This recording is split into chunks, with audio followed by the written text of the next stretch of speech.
नमस्ते। होली का नाम सुनते ही जहन में क्या आता है?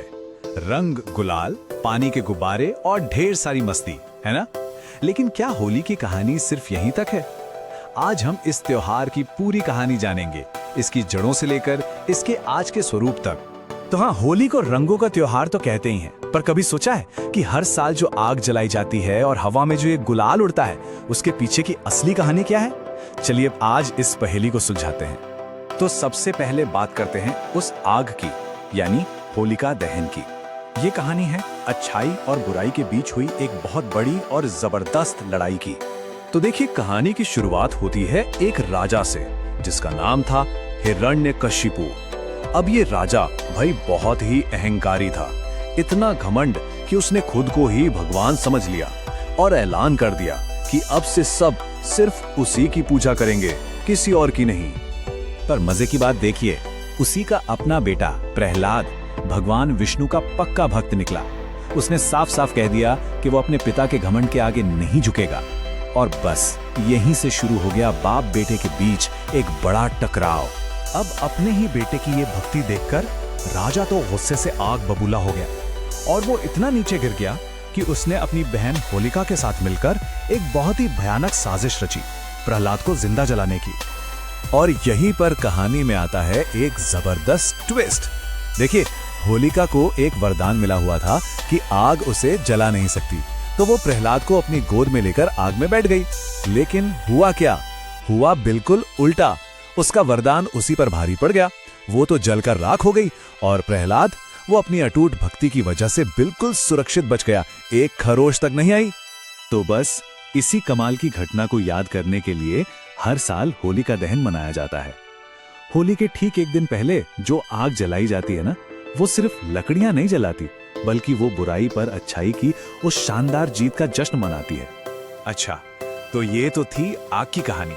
अब उस तपिश से निकलकर चलते हैं रंगों की ठंडी खुशनुमा फुहार की तरफ। कहानी का ये हिस्सा लड़ाई का नहीं, बल्कि प्यार और खुशी का है। हाँ बिल्कुल, ये जो हम रंग खेलते हैं, जिसे रंग वाली होली कहते हैं, इसका सीधा सीधा कनेक्शन है कृष्ण और राधा के दिव्य प्रेम से। होली को जो ये मस्ती भरा चंचल अंदाज मिला है ना, वो यहीं से आया है। जरा सोच कर देखिए, वृंदावन की गलियां हैं और कृष्ण, राधा और बाकी गोपियों पर प्यार से रंग डाल रहे हैं, उन्हें छेड़ रहे हैं। बस उनका यही प्यारा सा खेल, यही मजाक मस्ती आगे चलकर रंग वाली होली की परंपरा बन गया।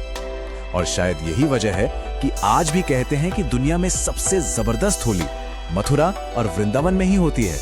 तो ये तो हुई पौराणिक कहानियां जो बहुत ही दिलचस्प हैं। पर चलिए अब थोड़ा इतिहास के पन्ने पलटते हैं और देखते हैं कि वहां होली के बारे में क्या मिलता है। और जानते हैं होली की जड़ें कितनी गहरी हैं? इसका जिक्र हमें विष्णु पुराण जैसे पुराने पवित्र ग्रंथों में भी मिलता है और पुराने संस्कृत नाटकों में भी। इतना ही नहीं, मुगल काल में भी बादशाह अकबर और जहांगीर अपने दरबारों में बड़ी शान से होली मनाते थे। तो ये सारे ऐतिहासिक सबूत हमें क्या बताते हैं? एक बहुत ही साफ बात कि होली धीरे धीरे सिर्फ एक धार्मिक त्योहार नहीं रही, बल्कि एक ऐसा सामाजिक उत्सव बन गई जिसने हर धर्म, हर समुदाय के लोगों को एक दूसरे के करीब ला दिया। तो हमने कहानियां भी सुन ली, इतिहास भी देख लिया।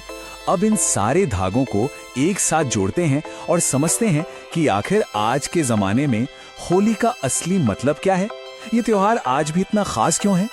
तो देखिए, होली का असल मतलब क्या है? ये सिर्फ एक दिन का हुड़दंग नहीं है। सबसे पहले ये इस बात की याद दिलाता है कि अच्छाई की हमेशा जीत होती है।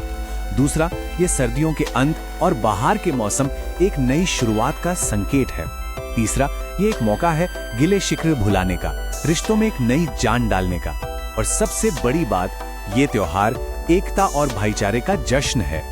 और जानते हैं, होली की ये खुशी और ये रंग अब सिर्फ भारत की सीमाओं में कैद नहीं है। आज तो पूरी दुनिया में इसके रंग बिखर चुके हैं। नेपाल हो, मॉरिशस हो या फिजी, हर जगह लोग बड़े जोश और उमंग के साथ इस एकता के त्योहार को मनाते हैं।